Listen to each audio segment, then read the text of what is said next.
with its glory and splendor.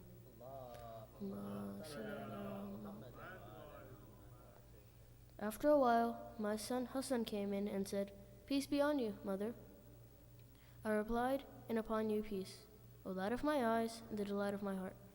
He then said, "Mother, I smell a fragrance so sweet and so pure as that of my grandfather, the Prophet of Allah." I replied, "Yes, your grandfather is lying underneath the cloak." Hassan went near the cloak and said, "Peace be on you, my grandfather, the Prophet of Allah. May I enter the cloak with you?" He replied, "And upon you peace, my son and the master of my fountain, go there. You are given the permission to enter." So Hassan entered the cloak with him.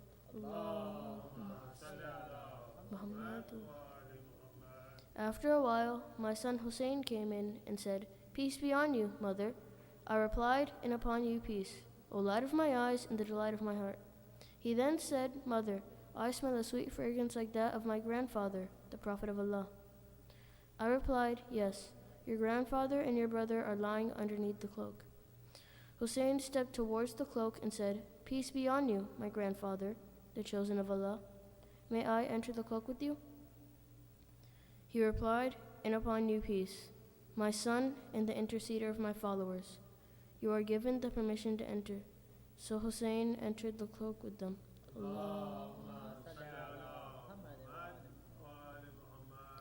After a while, Abul Hasan Ali bin Abi Talib came in and said, "Peace be on you, O daughter of the Prophet of Allah." I replied, "And upon you peace, O father of Hassan and the commander of the faithful." He then said, "Fatima, I smell a sweet fragrance like that of my brother, my cousin, the Prophet of Allah."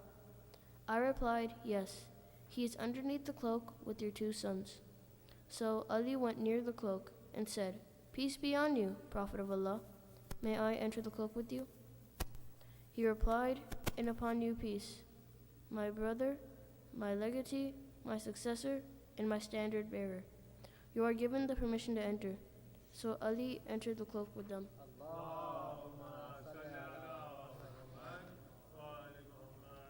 Then I stepped forward and said, "Peace be on you, my father, O Prophet of Allah.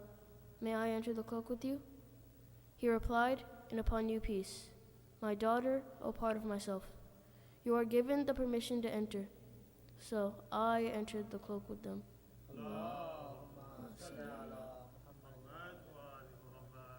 Getting together underneath the cloak, my father, the Prophet of Allah, held the two ends of the cloak and raised his right hand towards the heavens and prayed, "O Allah, these are the people of my household, Ahlul Bayt. They are my confidants and my supporters. Their flesh is my flesh and their blood is my blood. Whoever hurts them hurts me too. Whoever displeases them displeased me too.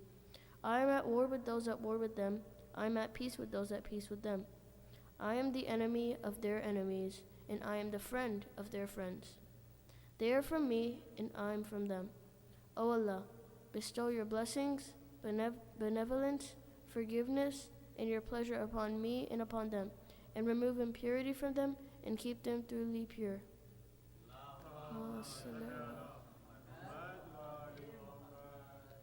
Then the Lord Almighty Allah said, "O my angels, O residents of my heavens, verily I have not created the erected sky, the stretched earth, the illuminated moon, the bright sun, the rotating planets, the flowing seas, and the sailing ships, but for the love of these five lying underneath the cloak." Jibreel, the trusted angel, asked, "Who are under the cloak?" The Almighty answered, "They are the household of the Prophet and the assets of prophethood. They are Fatima, her father, her husband, and her two sons."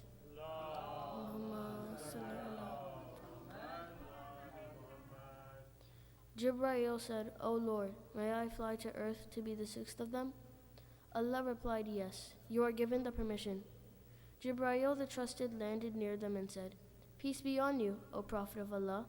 The All-Highest conveys his peace on you and his greetings and says, By my honor and glory, O my angels, O residents of my heavens, verily I have not created the erected sky, the stretched earth, the illuminated moon, the bright sun, the rotating planets, the flowing seas, and the sailing ships, but for your sake and love.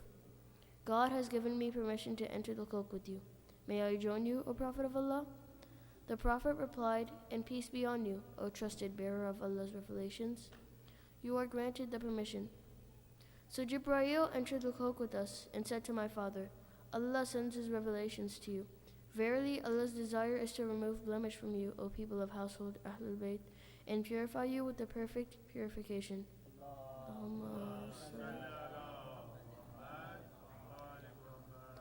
Then Ali said to my father, O Prophet of Allah, tell me, what significance has Allah given for getting together underneath this cloak?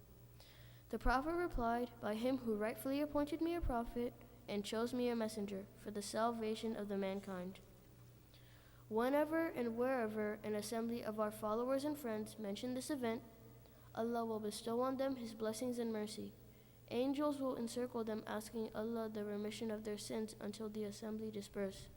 So Ali said, verily by the Lord of Kaaba, we and our followers are the winners.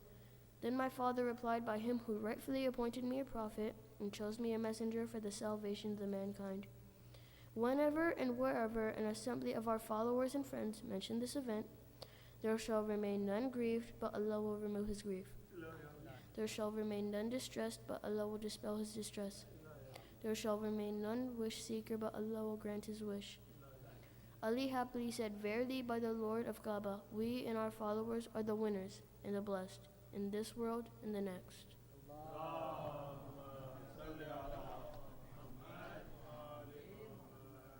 Thank you, Hassan. Let's have one loud salawat for Brother Hassan Ali. Allahumma salli ala. At this time, I would like to invite forward Brother Muhammad Hussein to recite a salam. Let's have a loud salawat. Allah.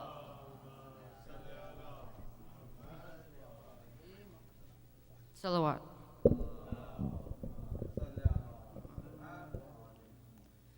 Naam-e Abbas wasila hai har dua ke liye. Naam-e Abbas wasila hai har dua ke liye. Koi mane ya na mane hai ye iman mera. Naam-e Abbas to bakshish ka hai saman mera. Chashma-e faiz hai, chashma-e faiz hai ye dar har ek gada ke liye. Naam-e Abbas wasila hai har dua ke liye. Naam-e Abbas wasila hai har dua ke liye. در پہ ایک بار جو آیا کبھی خالی نہ گیا. ہو کے مایوس کبھی کوئی سوالی نہ گیا. در کھلا رہتا ہے, در کھلا رہتا ہے عباس کاتا کے لیے. نام-e عباس وسیلہ ہے ہر دعا کے لیے. نام-e عباس وسیلہ ہے ہر دعا کے لیے. باوفا آپ کو بیمار مدینہ کی قسم, وہ جو بیمار ہے کر ان پہ ذرا نظر کرم. تیرے پرچم کی ہوا, تیرے پرچم کی ہوا چاہیے شفا کے لیے. नाम अब्बास वसीला है हर दुआ के लिए नाम अब्बास वसीला है हर दुआ के लिए जो अज़ादार ज़ियारत को तरपते हैं तेरी आपको वास्ता शबीर रखा मौला गाजी दर पे बुलवालो उन्हें मजलिस अज़ा के लिए नाम अब्बास वसीला है हर दुआ के लिए नाम अब्बास वसीला है हर दुआ के लिए सलवात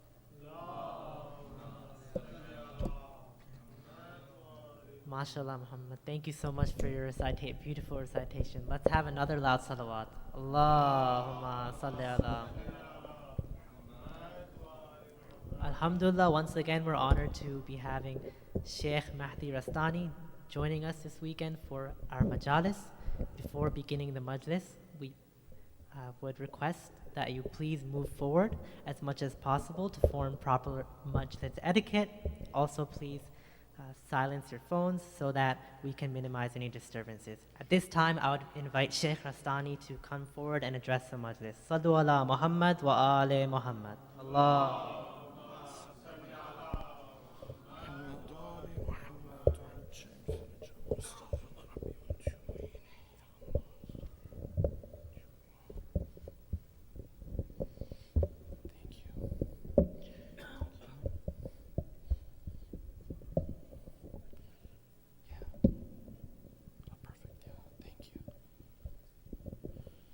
الفاتحة.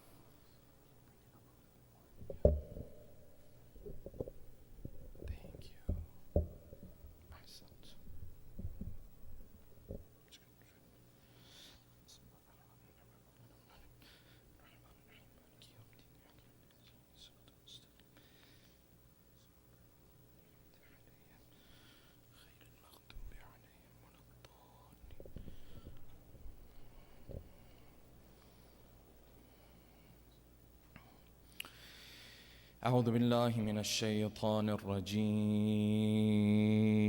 بسم الله الرحمن الرحيم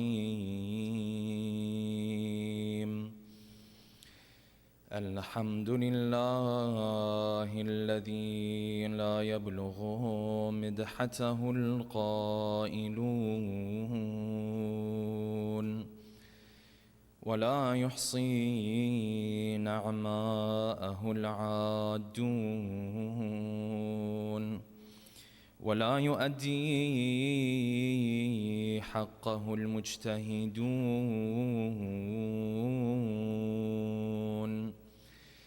الذي لا يدركه بعد الهمم ولا يناله غوص الفطن الذي ليس لصفته حد محدود ولا نعت موجود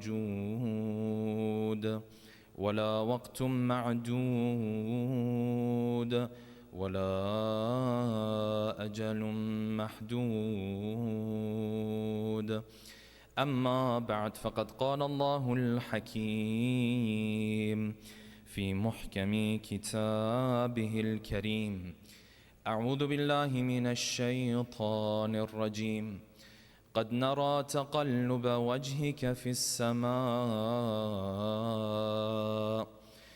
فلنولينك قبلة ترضاها فول وجهك شطر المسجد الحرام وحيثما كنتم فولوا وجوهكم شطره وإن الذين أوتوا الكتاب ليعلمون أنه الحق من ربهم وما الله بغافل عما يعملون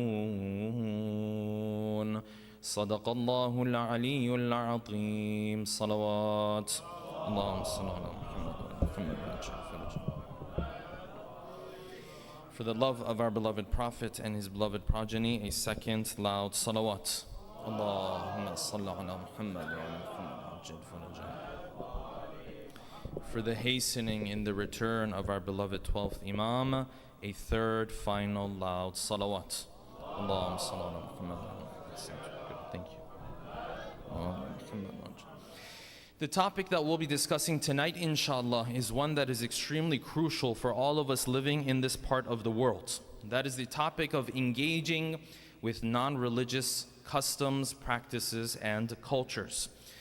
The reality is, every time as we go through the different occasions of the year, the days and months pass by, there's a certain time in a day throughout the year where different holidays come up. Whether that holiday is Thanksgiving with the background that it has that we know of, or Halloween sometimes, or it might be Christmas, or any other non-religious holiday that comes up. And more often than not, when these non-religious holidays come up, there is a discussion that gets going within the Muslim community. Are we allowed to take part in these holidays or not? If you go to one Muslim, he'll tell you that if you were to celebrate any of these holidays, you are the worst Muslim God ever created. If you go to another group of the Muslim community, they'll tell you it's not a problem at all. In fact, it's encouraged for you to take part in these holidays. At other times, you'll find a third person might come forward somewhere in between the spectrum, might say it's okay for you to take part in it as long as you put some sort of a religious and Islamic touch to it. If you're going to get together for Thanksgiving, he'll tell you it's not a good idea just to get together. But if you're getting together to visit your relatives, that is encouraged in Islam. If you're getting together to check up on your loved ones, that is encouraged in Islam.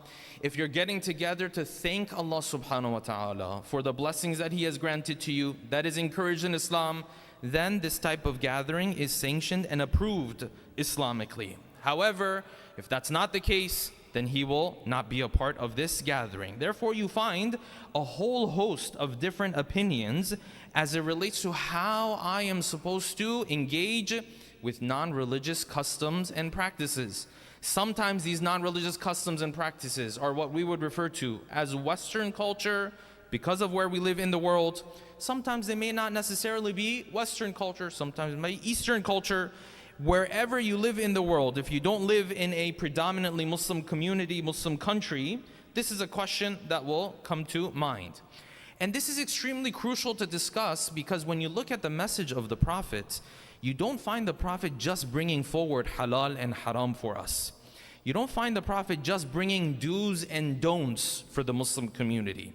Beyond the do's and don'ts that the Prophet brought for his community, he also brought certain elements that when you put them together would build what we refer to as Islamic culture or Islamic identity.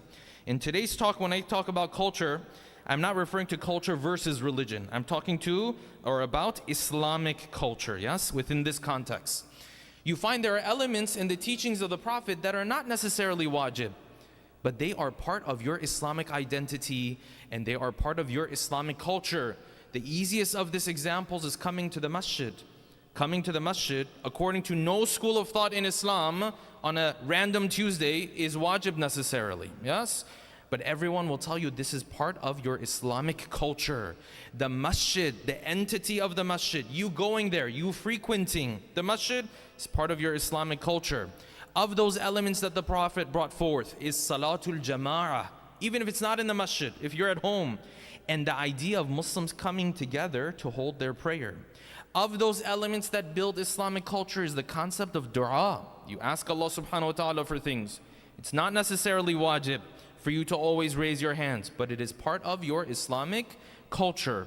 And a list of other elements that the Prophet also brought, that if you were to put all of them together, you would walk away with what we refer to as Islamic identity or Islamic culture. Therefore, this was part and parcel of the message of the Prophet. Therefore, we need to take some time to see if I live in a society where I'm not surrounded by these Islamic elements of culture. I'm surrounded by elements of culture that are either non-religious, they have nothing to do with religion, or at certain times might be even anti-religious, depending on the scenario and the situation. What is my duty in engaging with these customs and these cultures? That is what we will delve into tonight, inshallah. And in order to do so, we'll pose the following questions. Question number one, why does Islam show so much importance to cultural icons like Maqam Ibrahim and Al-Hajar al-Aswad? And why did Allah subhanahu wa ta'ala change the qibla of the Muslims after the Prophet prayed towards Jerusalem for 13 years? Number two, what Islamic practices did the Prophet bring forth for us that are not necessarily wajib or haram, but when you put them together, they fall under this concept of Islamic identity or Islamic culture? Number three, what is Islam's approach when it comes to non-religious customs and practices, and in particular when it comes to non-religious holidays? Number four, if a particular holiday or practice is not considered haram from the perspective of my marja, does that mean Islam is giving me a green light to engage in that holiday to the fullest degree, or do I still have to keep in mind other principles in this regard? Number five, what are the two governing principles when I want to decide how to engage with non-religious culture? And number six, and finally, what is an example of a custom that is becoming very prevalent amongst our youth when it comes to the issue of marriage that pushes the wrong values and the wrong ideas, even though it is not haram? Tonight, inshallah, we'll delve into these 6 questions with a loud salawat ala Muhammadin wa ali Muhammad.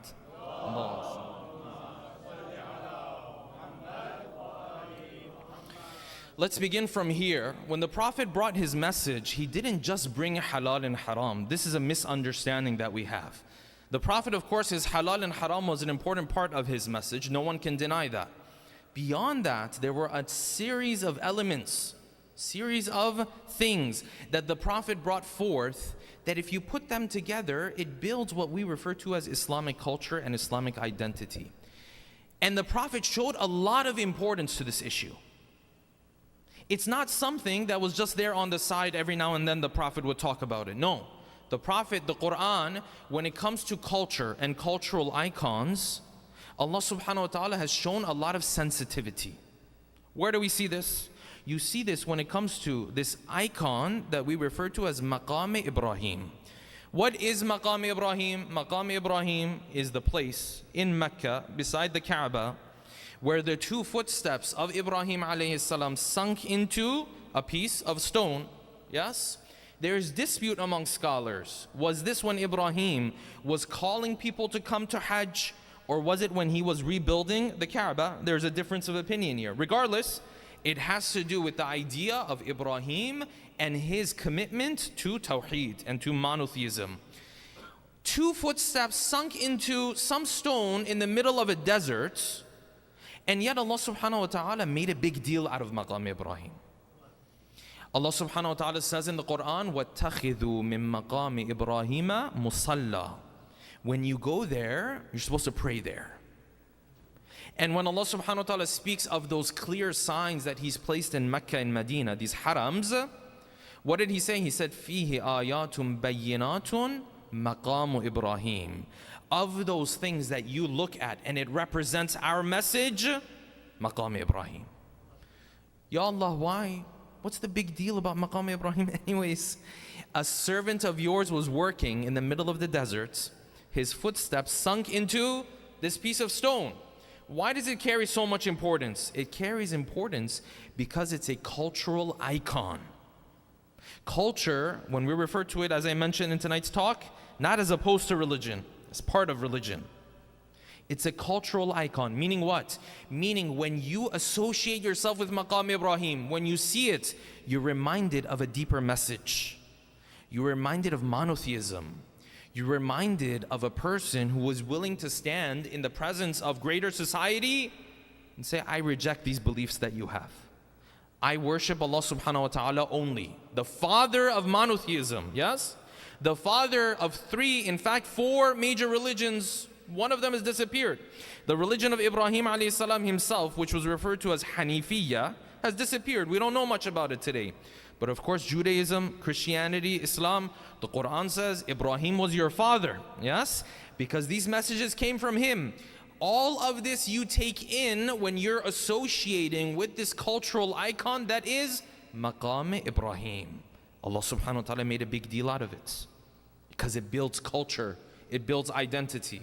One step further, what is a black rock sitting at the corner of the Kaaba going to do for me on this side of the world? Al-Hajar al-Aswad, the black rock, why does the Quran show so much importance to it? Why did the Prophet, when he was doing the manasik of Hajj, why did he bother to come and swipe at Al-Hajar al-Aswad? Yes? The narration says the Prophet got off of his camel, came to Hajar al-Aswad, swipe. Shia and Sunni believe in this, yes? Even those scholars who are hardcore Salafi scholars, yes? They say there's no such thing as mutabarrik items and this and that. These are all bid'ah. When it comes to Hajar al-Aswad, what do they say? They say the Prophet touched this one. This one is special. Why? Because Al-Hajar al-Aswad is a cultural icon that represents a different world. When you see Al-Hajar al-Aswad, it takes you somewhere else. This is the importance of culture. And the best example of this in the life of the Prophet was what? The change in Qibla. The Prophet, for 13 years, he's in Mecca. And Allah subhanahu wa ta'ala is telling him to pray towards Jerusalem. And it might be a little bit difficult for us to digest. But if you think about it, the Prophet, during the 23 years of his prophethood, he prayed more towards Jerusalem than he prayed towards Mecca. Yes? I know this is a little difficult for us to digest sometimes, because we look at the Prophet, we always associate him with what? With Mecca, with Masjid al-Haram. The Prophet has prayed more towards Jerusalem than he's prayed where? Towards Mecca. So the change of Qibla only took place after the Prophet moved, yes? From Mecca to Medina. 10 years in Medina, 13 years in Mecca, prayed more towards Jerusalem, in fact. Now, there are narrations that say the Prophet used to pray in a way where the Kaaba was in front of him and also Jerusalem was also in the same line. There are narrations that say that. But nonetheless, the Qibla of the Muslims most of the time was Jerusalem. Why did Allah subhanahu wa ta'ala change this Qibla? Why did Allah subhanahu wa ta'ala bother to come and say, after 13 years, now don't pray towards Jerusalem anymore? Yes? Pray towards Mecca. Why? Because the Muslim identity, the culture of the Muslims, the identity of the Muslims was being questioned. Because other faiths, and in particular the Jewish faith of that time, they came and said, look at these Muslims. This is not a new religion. This is not a new faith. This is not a new culture, tradition, heritage. You're just copy-pasting everything we have. You're just stealing from what we have. That's our Qibla. You don't have heavy roots, so you've taken our Qibla now. The Quran speaks about this in Surah Al-Baqarah. It says the Prophet used to come late at night looking at the skies, awaiting revelation. قَدْ نَرَى تَقَلُّبَ وَجْهِكَ فِي السَّمَاءِ Ya Rasulullah, we see the way you're going around and looking at the sky. Because the Prophet is awaiting revelation to come. Why? Because this is affecting the Muslim Ummah. This is becoming a problem for the Muslim Ummah. So Allah subhanahu wa ta'ala revealed to him in Surah Al-Baqarah, فَلَنُوَلِّيَنَّكَ قِبْلَةً تَرْضَاهَا. We're going to give you a qibla that will please you. It will be very pleasing for you. وَإِنَّ الَّذِينَ أُوتُوا الْكِتَابَ. And those people who are making a mockery of you right now, لَيَعْلَمُونَ أَنَّهُ الْحَقُّ مِنْ رَبِّهِمْ. When we tell you which way you're supposed to pray, they will know this is one of the signs of the final prophets. They will also know there's truth in this. So Allah subhanahu wa ta'ala, after 13 years, changed this Qibla towards Mecca. Why? The answer is a couple words: Islamic identity, Islamic culture. And the examples of this continue. The Prophet brought a whole set of these Islamic cultural elements: prayer, the masjid, recitation of Quran, ziyarah. All of these are part of our Islamic culture. Okay, wonderful. But the problem is the societies we live in, these are not the elements that we find. The societies that we live in, ziyarah is not being pushed. Recitation of Quran is not being pushed. I don't know, coming and praying is not being pushed. We are dealing with non-religious customs and practices. So now, me as a Muslim, how am I supposed to deal with these non-religious customs and cultures? Should I, like this really hardcore Muslim, isolate myself from anything that the Prophet didn't do? Today is Mother's Day. Did the Prophet celebrate Mother's Day? No, he didn't. Khalas. You're not supposed to celebrate it either. Today's the birthday of the Prophet. Did the Prophet hold a birthday for himself? No, he didn't. Khalas. Khatam. It's over. No more discussion. There's one approach. Or should I fully assimilate? Say, this is where I live. This is my culture now. This is where my children are growing up. So that means whatever I see in society, I have to also live by that, yes? When in Rome, yes, as they say. So which one of these is Islam's approach when it comes to this issue? The first question we have to ask ourselves is, first of all, taking part in these customs and cultures. Sometimes it's holidays, sometimes it might be other customs and practices, yes? First, we have to ask ourselves, is it even halal or haram? This is the first question we have to ask ourselves. Before we try to get very nuanced in everything, first we have to ask, is it even something haram? If it's haram, that's the end of the discussion. Allah subhanahu wa ta'ala has made it haram for us. If it's not haram, then we have to go a little bit deeper in our discussion. If you go to your marja and say, Ayatollah Sistani, it's Christmas.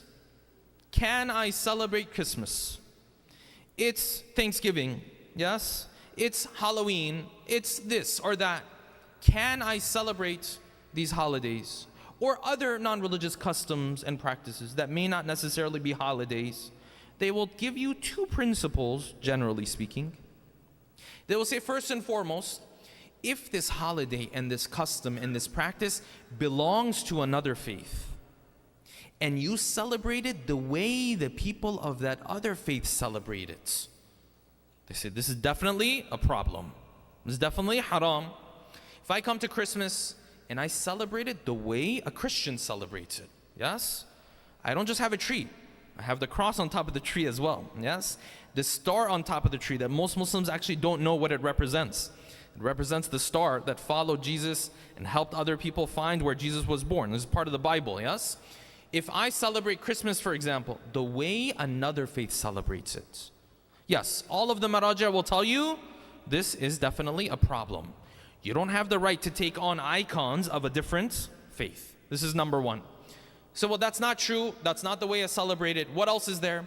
Say, principle number two, if you celebrate this holiday, has nothing to do with other cultures, but you celebrate it in a way where it engages other sins.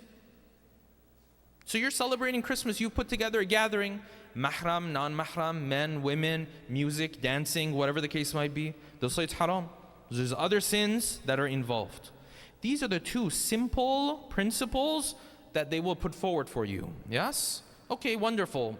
The reality is most of us, when we engage in non-religious customs and practices, we don't engage in them in either of these two ways. This is the nuance of the discussion, yes? There are times people want to come and say, all these holidays are haram. Why? Because Christmas back in the day was this. Well, today many people don't celebrate Christmas because they're Christian. No, they celebrate Christmas for other reasons. And I'm not celebrating in a way that engages other sins. So now I've reached the point at least that technically me engaging in these holidays is halal. Halal, not every halal is wise. Yes? So now the discussion has opened. Yes? I now have to see what is wise for me, what is not wise for me. Yes? Why? Because if you go to a marja and you say, can I take part in this right now? He might tell you it's halal.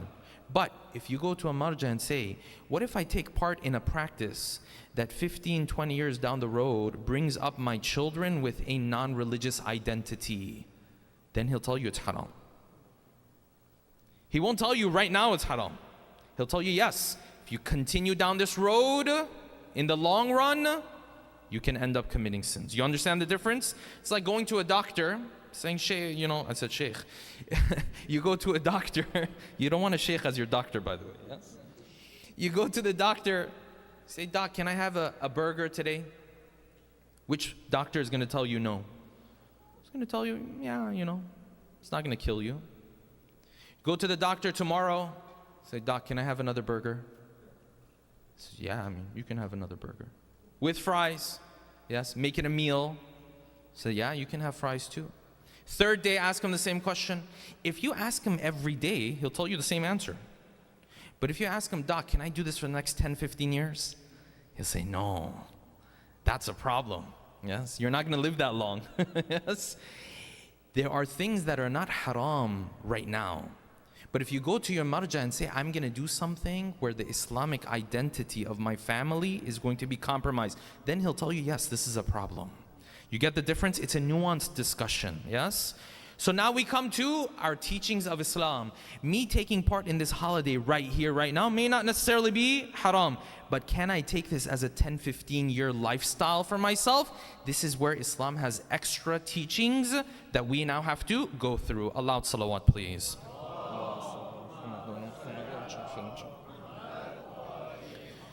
The first of those principles that we have to keep in mind, brothers and sisters, is what? Is when it comes to non-religious customs, practices, holidays, I have to sit and think as a Muslim and ask myself, beyond the apparent value of this practice, what values does it push in my family? What ideas lie behind it? When I talk about ideas lying behind it, I'm not talking about where it came from 7 centuries ago. That's not what I'm talking about. I'm talking about right now. Right now, when I hold this gathering, what type of values do I promote within my family? Not all customs and practices that are non-religious have the same values. Some of them have values that generally Islam is okay with, might even encourage at times. Some of them push values that are neutral from an Islamic perspective. Some of them push values that Islam is not a fan of. When I say it's not a fan of, doesn't mean necessarily haram. It means you don't want to make this part of your lifestyle for the next 20 years. You understand the difference? Nuanced discussion we're having tonight, yes? So I have to see what type of values is it pushing. Halloween does not push the same values as Mother's Day. Neither do we have hadith for Mother's Day, nor do we have hadith, certainly not for what? For Halloween. Neither of them are Islamic. But do they push the same values? No, very different from each other. Father's Day and Christmas do not push the same values. They push different values. Father's Day, you come, you buy that extra pair of socks for your father, yes? That's what most people do. Christmas pushes commercialism, capitalism, spoiling your child. These are not necessarily Islamic values. Not haram either necessarily, but they're not Islamic values per se. You understand? I have to sit there and think. Thanksgiving, what type of values does it push? Now, with the history of Thanksgiving that we know of, and what happened to the indigenous people here and so on and so forth, I'm setting that aside for the sake of this example. Thanksgiving, does it push the same values as Valentine's Day? No, the values are very far apart from one another. This one's pushing generally the idea you should be thankful. This one is generally pushing the idea you should be thankful for this haram relationship. They're not the same at all. They're very different from each other. The first principle you and I have to keep in mind is even if taking part in the holiday is not haram per se, but if I want to do this for the next 20 years, I have to be careful. What values is this holiday pushing in my household? This is why we find a beautiful narration from the first Imam, Ali ibn Abi Talib, salawatullahi wassalamu alayhi. In letter 53 of Nahj al-Balagha, he wrote to his companion Malik Ashtar, the famous letter, yes? He wrote to him, Malik, when you go to Egypt and you want to bring in the proper customs and cultures for people, because these people have been ruled by the wrong people. Now, there's going to be a pious and righteous leader upon them. So now he's going to try to incorporate the proper cultural elements. He said, Malik, when you go there, don't become that person who walks in and just starts knocking down everything that was already set up there. Don't become the one who comes and says, oh, we don't have hadith for this, so it's haram. Don't become that person. It's more nuanced. He said, Malik, when you go there, وَلَا تَنْقُذْ سُنَّةً صَالِحًا عَمِلَتْ بِهَا صُدُورُ هَذِهِ الْأُمَّةِ. He said, when you go there, don't go and try to undermine good customs and practices that earlier generations have already established there. They're not necessarily Islamic, but they push Islamic values. The Imam told him, when you go there, don't try to get rid of everything. Said, you know what happens if you do that? The sin will be upon you and the reward will be for those who established the sunnah. Said, when you go there, you have to be selective. Now this is principle number one. We're going to get to principle number two. Principle number two is the one that most parents are unaware of. Most parents don't take seriously. Yes? We'll get to that one. Principle number one, I have to be thoughtful and selective. Not every non-religious custom pushes the same values. Some of them push values that are wonderful. Some of them push values that are horrible.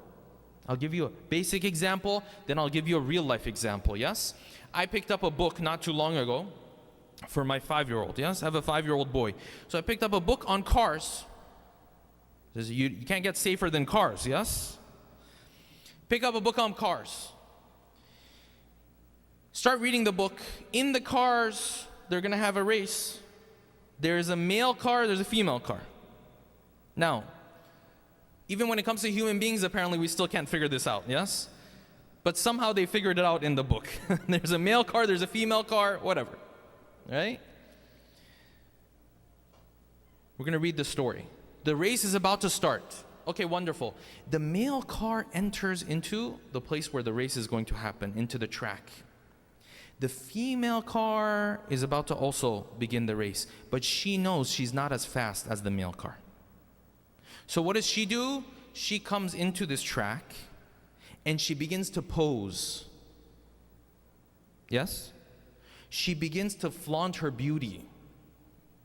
And because she's so beautiful and she's so attractive, all the cameras zoom in on who? Zoom in on her. She's in the spotlight. Yes? And because of this, the male car forgets about the race. He is so mesmerized by the beauty that she is flaunting. His tongue is just hanging out of his mouth. Now this is cars. We're going to talk about this. Society's like this too. Wow. He is so mesmerized that he's distracted from the race altogether. And then this female car, slowly she makes her way. MashaAllah. What happens? She wins the race. Okay, so I as a parent, I'm reading these. And as a youth, I'm reading these. What type of value is this pushing in my household? You understand the point I'm making? Yes? Is this pushing the idea that my daughter needs to flaunt her beauty? This is natural for her. This is the way it's supposed to be. This is the default. And I'm teaching my son that when she flaunts her beauty, it's normal for you to be distracted. It's normal for you to be a failure in life because guess what? She's flaunting her beauty. This is cars we're talking about, yes? But what values is this pushing in my household? Not every non-religious custom and practice is the same. Some of them push customs and cultures that go against Islam. Yes, it's about cars. But what am I teaching my child when I'm going through this? Yes? And I will give you a real life example, brothers and sisters, that we find is becoming prevalent amongst our youth and amongst our own generation. Yes? That it's something that's not haram. I'll be the first to tell you it's not haram. But we're not being thoughtful and selective about what non-religious customs we engage in. Yes? What is this practice and this custom? You will find amongst Muslims now, it's becoming a common thing that after they propose and so on and so forth, he has to bend the knee. Now, if you did this as part of your proposal, don't come for me. Yes? I'm not saying it's haram. It's just an example so we learn the concept better. Yes? Bending the knee. Why is he getting down on one knee now? You ever think about this? Why is this young man getting down on one knee? Well, because he was raised up in a society where this is the norm, of course. Yes? And in society, when a man, non-Muslims, yes? When he gets down on one knee, it is the most special day of this young lady. This is the reality of it, yeah?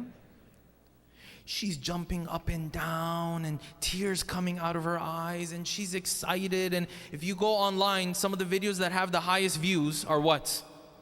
Proposals. And she doesn't even know what to do, and she's screaming, oh my God, I had a feeling this was gonna come, and all of this kind of stuff. So our youth look at that, they say, oh, what a beautiful moment. I want to incorporate that too. And it's an innocent thing. It's not an evil thing. It's an innocent thing, yes? Okay, but have you ever asked yourself, why is this lady so excited? Why is she crying? Why is it like she has won the lottery? Because the idea of this young man committing to her was never guaranteed. You understand the problem with this? It was never guaranteed that this young man who's spending time with her, after 2 years, 3 years, 5 years, 10 years, he might have just gotten up one day and walked away. And no one could say anything to him. I found someone better, I'm moving on. So now this young lady, she has been waiting and waiting and waiting for years. Now eventually, the young man has come forward and said, I'm going to make a commitment to you. Because it wasn't guaranteed, this is why she's so happy.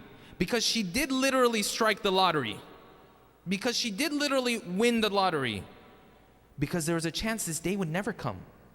There was a chance she would spend years and he would just move on. It's not a big deal. Well, we didn't work out. I'm moving on. Now, Muslim youth looks at that and says, oh, but when we're proposing, there's not all this excitement and it's not a surprise. Go thank God it's not a surprise. Because from the very beginning, you set the standard as a man and in a woman even more so, that if you're going to come, we're going to spend time with each other, we're not here to waste time. I'm not here to waste my emotions. Have my heart broken at the end of all of this. Pick up the pieces of my life at the end of all of this. No. If I'm engaging with you, that's because we want to see if we can make a full-time commitment to each other. Sure, when he makes a commitment, it's not a surprise to you. That's a great blessing from God. You want to live a life where this person can come, spend years with you, and then at the end of the day, you don't know, is he going to make a commitment, not make a commitment, or whatever? See, if you dig deeper at some of these customs and cultures, you see the values that they push. Of course, when it comes to our daughters, it's not a surprise. Because first there's rishta. They come do the proposal, yes? Then after that, they have to do badbaki. Yes? Then there's dulki. Then there's, the wedding. Then there is walima. Then there's rukhsati. There's like an 8-step process it has to go through until they reach a point where they say, okay, yes, now you're married. Is that a bad thing? I don't know about the 8-step process, but the fact that it's not a surprise is not a bad thing. It's a good thing, because you've set your standard here. We're going to spend time with each other. Maybe a little bit at the beginning, we spend time to see if we're right for each other, yes? But then after that, we have to make a decision. We're not going to move on with life for 5 years, and then at the end of it, let's see if you commit, so that maybe if you commit, I can have 5 seconds of joy. What if he doesn't commit? Who's going to come pick up the pieces of your life? This Muslim youth looks at this moment where this young man got down on one knee. You and I innocently, we say, oh, this is a beautiful moment. And guess what? For a non-Muslim, someone who's not coming from this heritage, it is a beautiful moment. For them, it is a beautiful moment. Yes, no problem. I need to do better. I need to know better as a Muslim. Yes? Therefore, the first principle is, whatever custom I take part in, I have to ask myself, what values is it pushing? A loud salawat, please.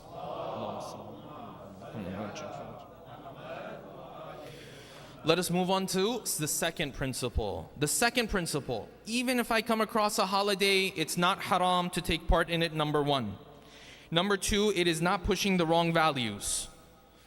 This second principle comes into play. The second principle is what?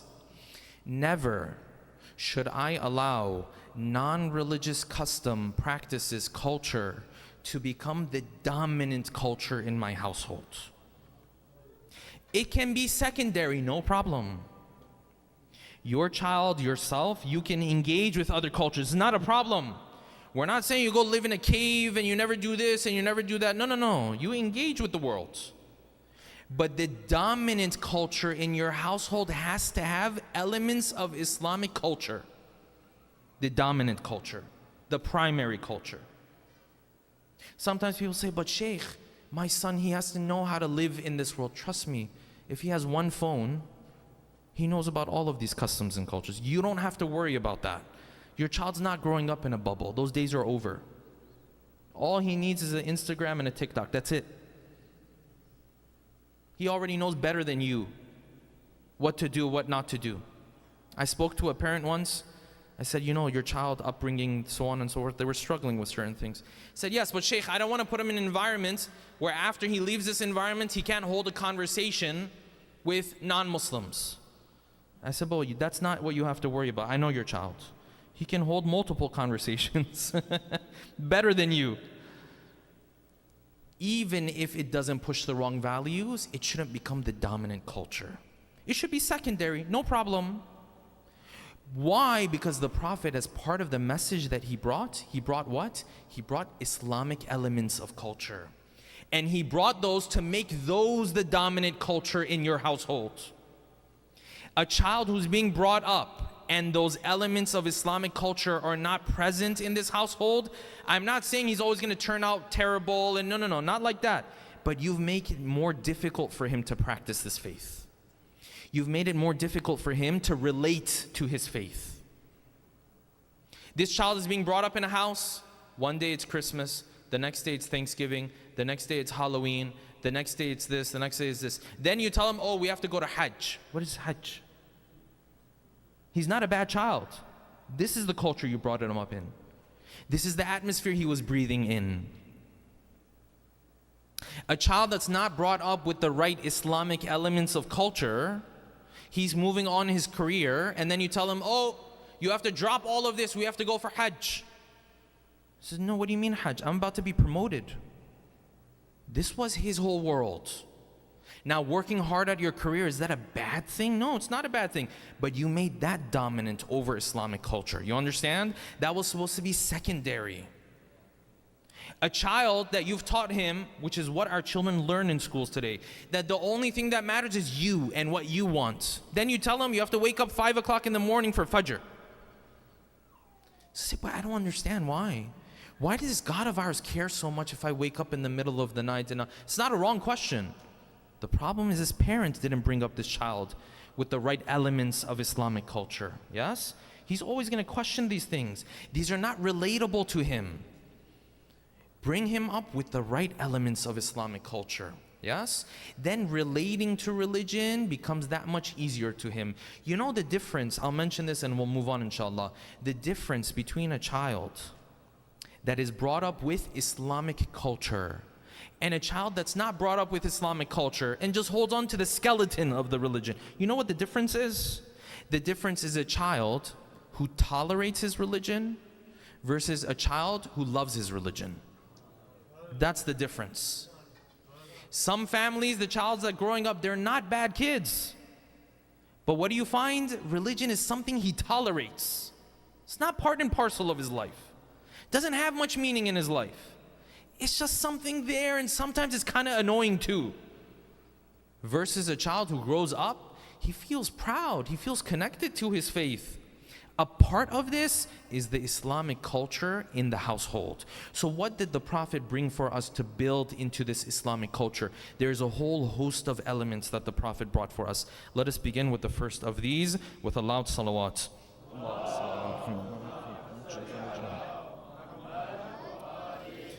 Of those elements that the Prophet brought, and he said, I want this to be part of your culture, is praying. This part is wajib, that's not the cultural part. Praying, but praying on time, praying jama'ah when possible. This has to become a thing in your house. If it's not a thing in my house, it's a problem. Why do you think the Prophet kept coming and saying, oh, this much thawab for this salat and this much thawab for salatul jama'ah and one more per... Because he wanted it to be part of our culture. Is it wajib to pray salatul jama'ah? No. Is it part of your Islamic identity? Yes. Some houses you go to, the time of adhan goes off. It's like nothing happened. Everyone just continues. Now, I understand sometimes we have things we have to take care of, emergency, all of this kind of stuff, yes? But no, these guys are free. It's not like they have an urgent work meeting right now. No, but it seems like nothing's happening. I went to one household, yes? The alarm clock went off for adhan. All of a sudden, I'm the sheikh, yes? I was speaking to the parents. All of a sudden, I saw the 4 kids got up. They went to start preparing. So when they left, I then turned to the parents. I said, these guys always do this. They said, yeah, it's a thing in our house.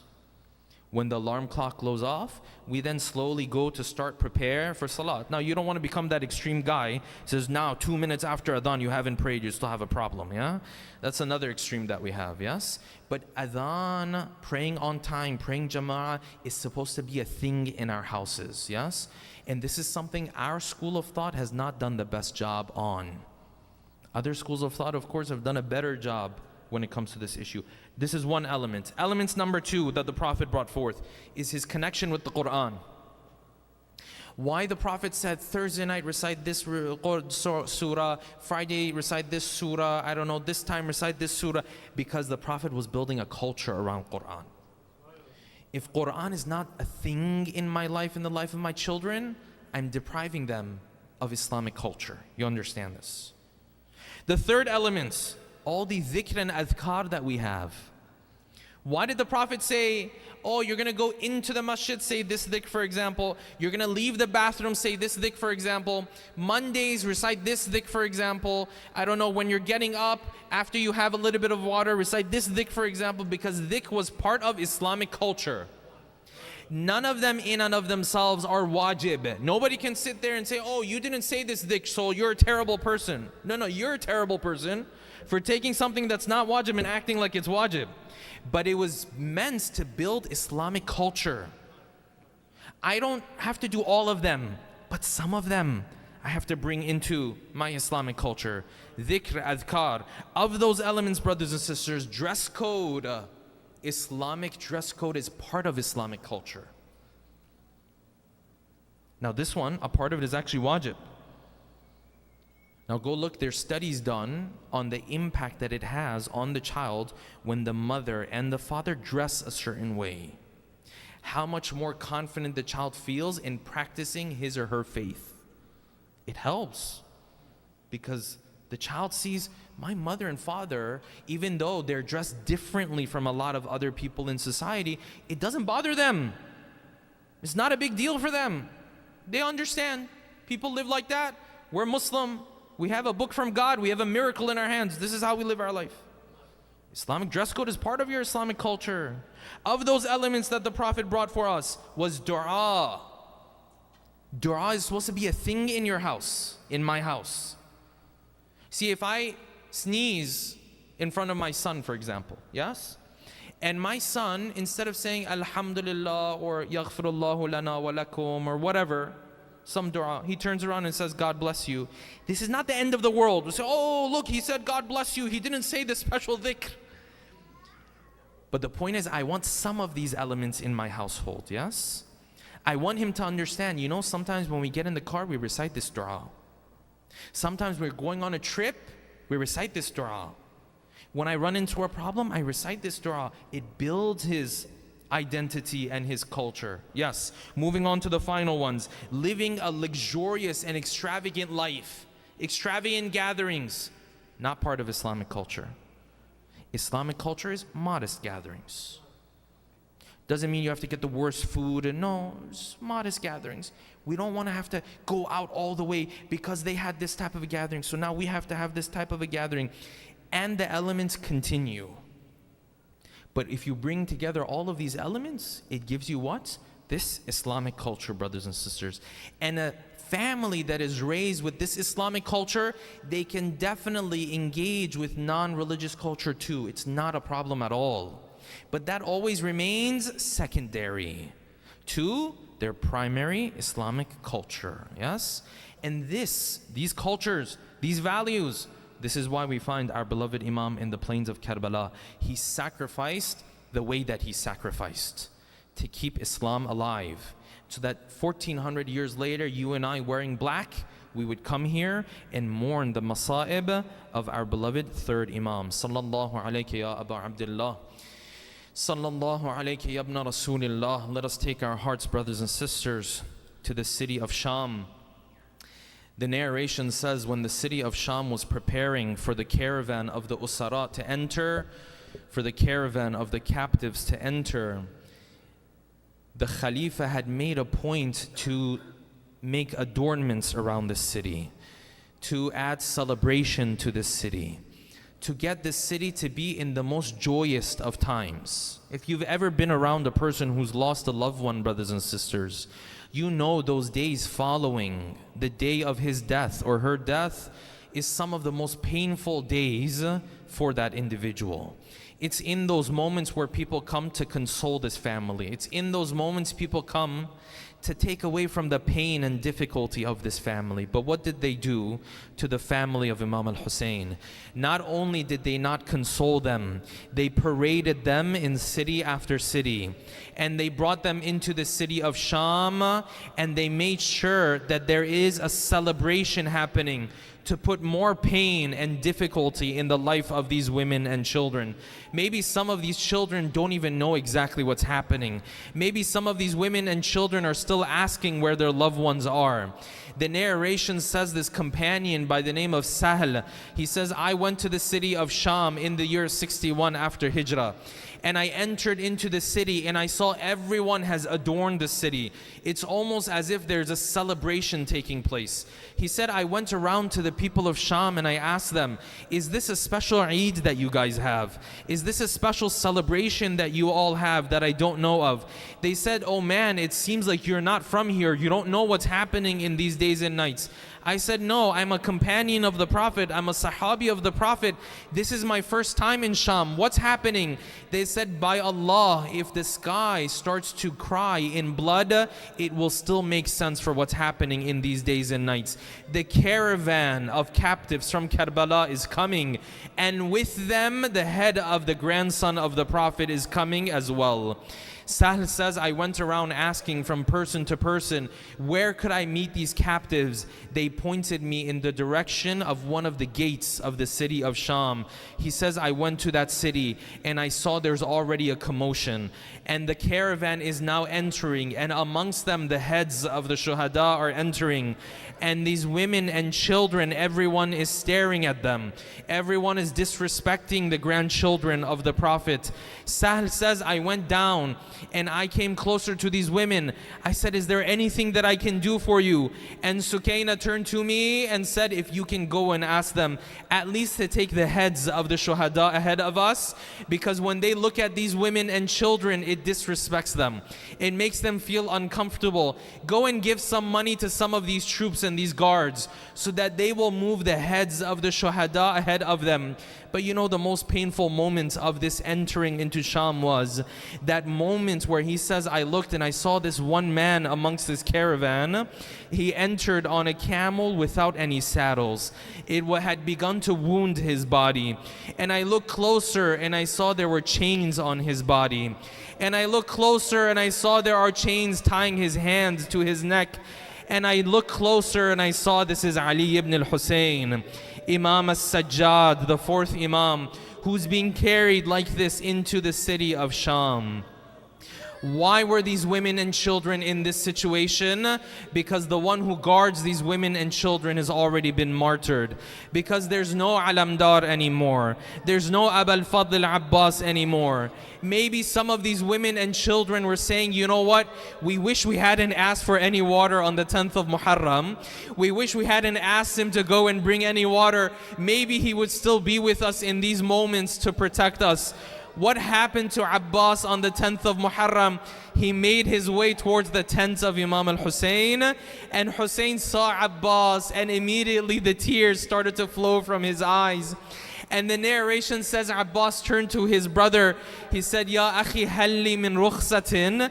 Do you give me permission to go? What did this do to the heart of Hussein? It broke the heart of Hussein. Hussein turned towards him. He said, my brother, you're the one who carries my army. You're the flag bearer of my army. وَإِذَا مَضَيْتَ. If you go, تَفَرَّقَ عَسْكَرِي, my whole army is going to fall apart. And the narration says, فَبَكَى الْحُسَيْنُ بُكَاءً شَدِيدًا. Hussein began to cry, a heavy crying in those moments.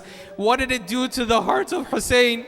And Hussein turned to Abbas, he said, go my brother, but you hear the call of Al-Atash from these women and the children. Go and bring a little bit of water for them. And Abul Fadl Abbas makes his way towards the battlefield. Just imagine these women and children come to the front of these tents. Maybe some of them are looking from the entrance of the tent at their uncle Abbas in the plains of Karbala. An ocean of an army in front of Abbas. Abbas made his way towards the water. He grabbed some water, and on his way back, all of a sudden, tears from every angle, every corner coming towards Abbas. There were tears that came on every part of the body of Abbas. Then they struck him on his left arm. Then they struck him on his right arm. But you know the arrow that put the most pain in the hearts of Abbas? It was that arrow that came and hit the mashk of Abul Fadl Abbas, yes? It was that arrow that came and struck the water skin, the mashk of Abbas, and the water started to spill in front of Abbas. And with that, the reputation of Abbas. And with that, the tears of Abbas. And the Maqatil say this one line. They say when the arrow hit the mashk, فَتَحَيَّرَ الْعَبَّاسِ, Abbas didn't know what to do in those moments. Does he go back towards the tents, or does he go back towards the water? Until he struck on the head and he fell in the plains of Karbala. And this is one of those moments he called out, Ya akha, adrik akha, my brother, come. Abbas is down in the plains of Karbala. They say Hussein ran in these moments like he had never ran on the 10th of Muharram. ألا لعنة الله على القوم الظالمين وسيعلم الذين ظلموا أي منقلب ينقلبون. Let us offer our salams to our beloved Imam in the plains of Karbala, along with all of those who have gone for the ziyarah of our beloved Imam, inshaAllah. Assalamu alayka ya Aba Abdullah wa ala al-arwah allati hallat بفنائك عليك مني جميعا سلام الله أبدا ما بقيت وبقي الليل والنهار ولا جعله الله آخر العهد مني لزيارتكم. Everyone. السلام على الحسين وعلى علي بن الحسين وعلى أولاد وعلى أصحاب. One more time. السلام على الحسين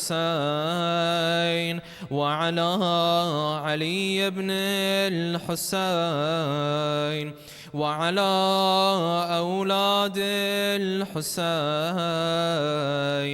وعلى أصحاب الحسين جميعا ورحمة الله وبركاته.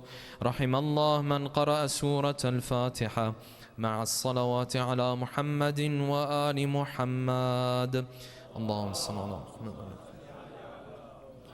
بسم الله الرحمن الرحيم.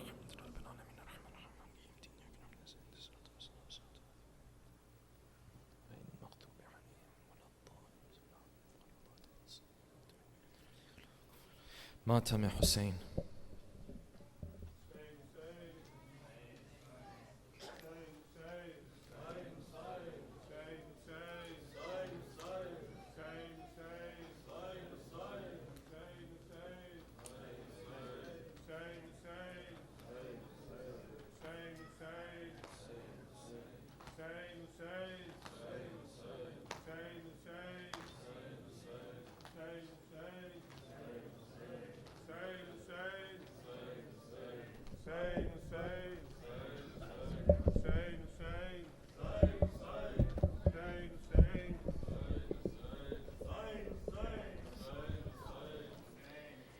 Can you hear it loud and clear?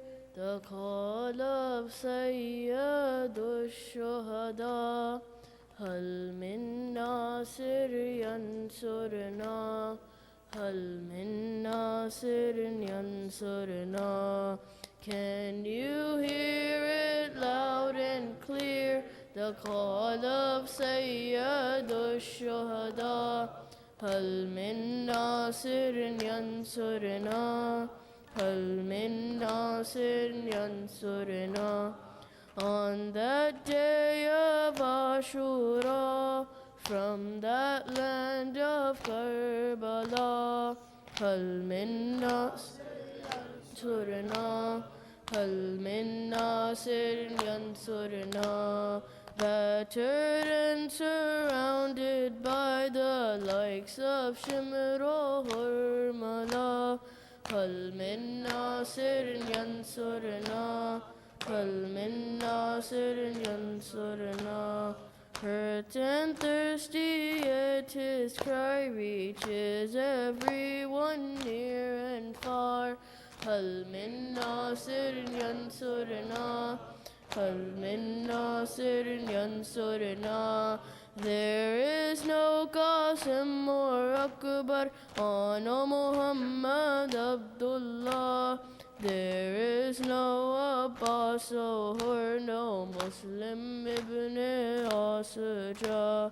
هل من ناصر ينصرنا هل من ناصر ينصرنا هل من ناصر ينصرنا هل من ينصرنا.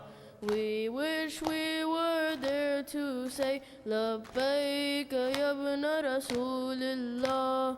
We wish we could have responded to your call of Ashura. هل من ناصر ينصرنا هل من ناصر ينصرنا هل من ناصر ينصرنا هل من ناصر ينصرنا. 1400 years it's been, still it feels like yesterday. Your Halmin still resonates in the minds of your Shia.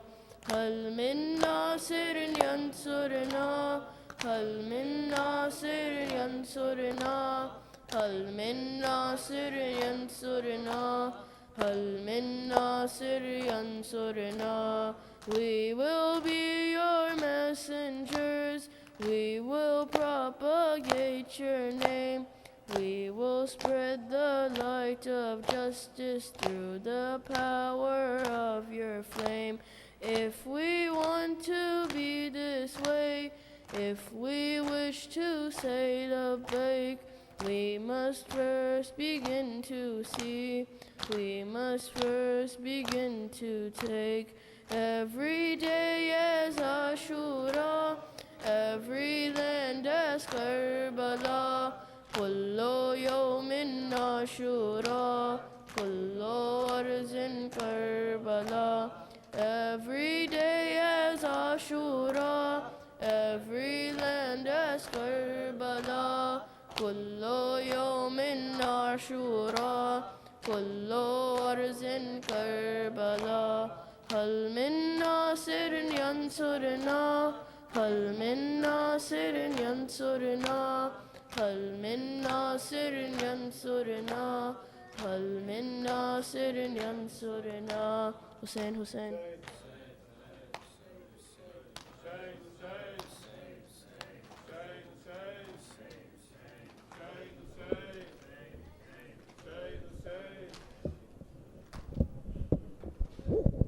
Hussein, Hussein.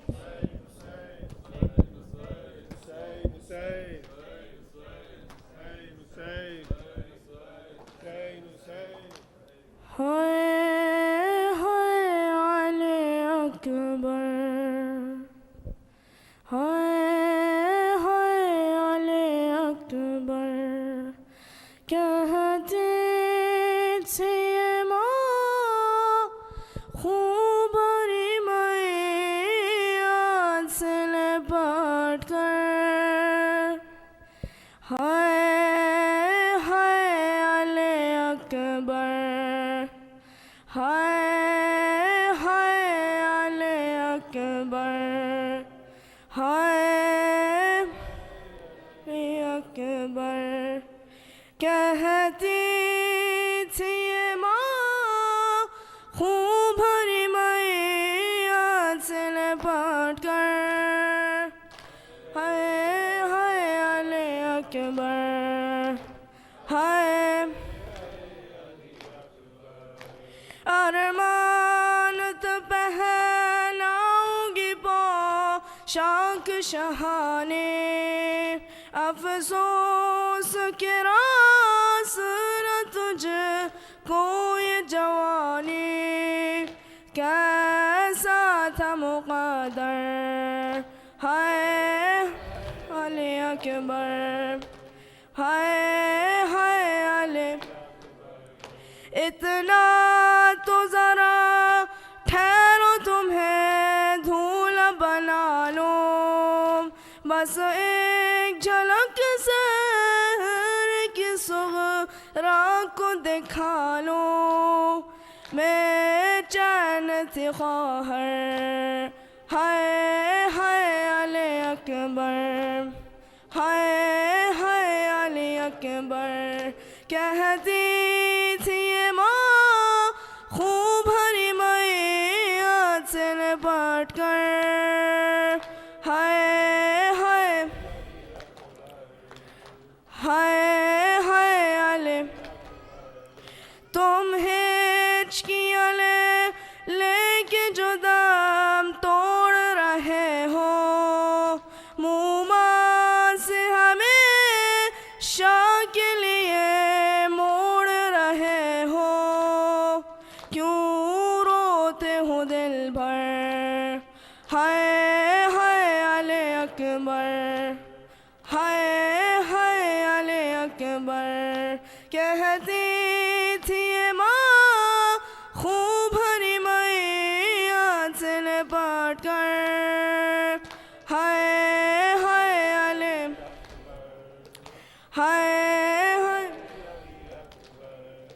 अरमान तब पहनाऊंगी पोशाक शहानी अफसोस के रास न तुझे कोई जवानी कैसा था मुक़द्दर हाय हाय अली अकबर कहती थी ये माँ खूब भरी मैयाद से लिपट कर हाय हाय अली अकबर हाय हाय अली अकबर या हुसैन या हुसैन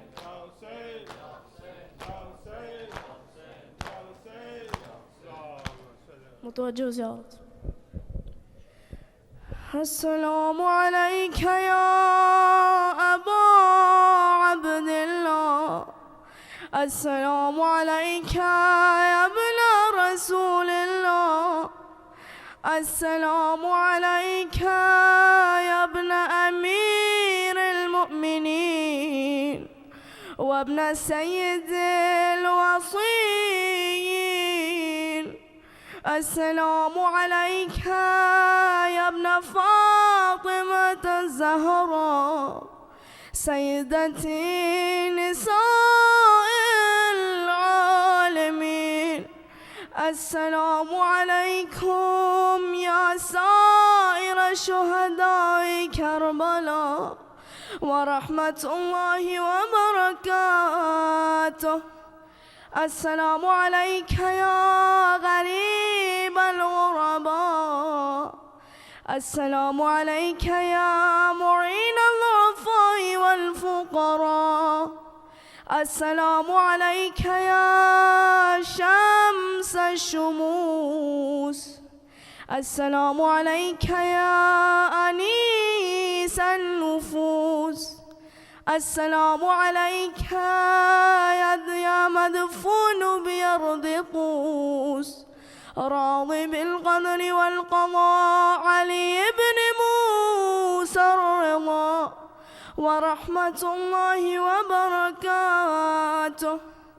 السلام عليك يا مولاي صاحب العصر والزمان.